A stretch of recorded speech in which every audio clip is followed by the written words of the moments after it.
जिसने उसको जिताया, जिस खोख से उसकी पैदाइश हुई, उसी खोख को गाली देने का काम करता है। आज ओवैसी साहब को कहता है कि ओवैसी साहब बीजेपी की बी टीम है।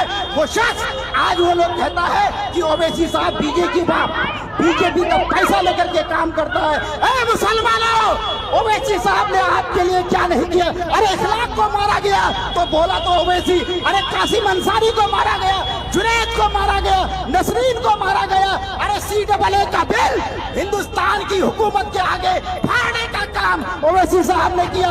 53 तलाक का बिल 3 बार आया।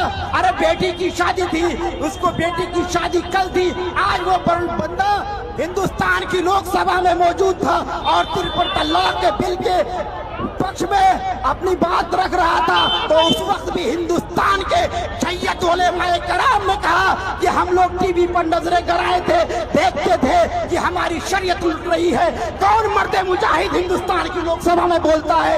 लेकिन कोई नहीं बोला, और अगर बोला तो ओवैसी साहब ही बोला।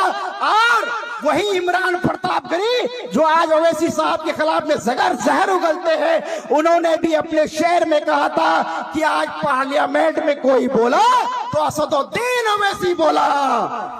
ऐ मेरे मुसलमानों, मैं कहना ये चाहता हूँ कि मुसलमानों पर जब भी जुल्म होता है, so called secular party RJD को हम लोगों ने वोट दिया, कांग्रेस को वोट दिया, मुलायम सिंह पार्टी बना करके लाए, समाजवादी पार्टी को वोट दिया, हमने बहुजन समाज को वोट दिया तो मायावती मुख्यमंत्री बनी। दलित समाज के लोगों की हालत आजादी के बाद से कुछ बहुत अच्छी हालत नहीं थी। वहां से काशीराम उठा, मुसलमानों ने उसका झंडा पकड़ा, उसका डंडा पकड़ा, मायावती मुख्यमंत्री बनी तो आज दलित समाज की हालत अच्छी हो गई।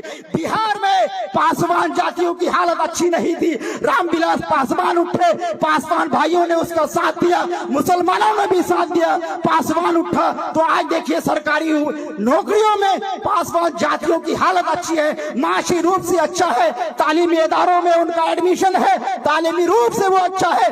और यही नहीं, जादव समाज की हालत अच्छी नहीं थी। 1990 के बाद कांग्रेस के खिलाफ में लालू प्रसाद ने ये जनता दल बनाया था, राष्ट्रीय जनता दल बाद में बना। जनता दल में नीतीश कुमार, रामविलास पासवान, ये सब लोग मौजूद थे। तो यादव समाज के लिए लालू प्रसाद उठा तो किसी यादव ने नहीं कहा कि ये बीजेपी का एजेंट है, किसी यादव ने नहीं कहा कि ये कांग्रेस का एजेंट है। यादव ने उसका झंडा मजबूती से उठाया और मुसलमानों को तो दरी बिछाने की आदत है, उन्होंने भी लालू प्रसाद जहां जहां गए उसका झंडा उठाया, उसका कुर्सी लगाया। और यादव समाज आज मुसलमानों से कई गुना बेहतर हालत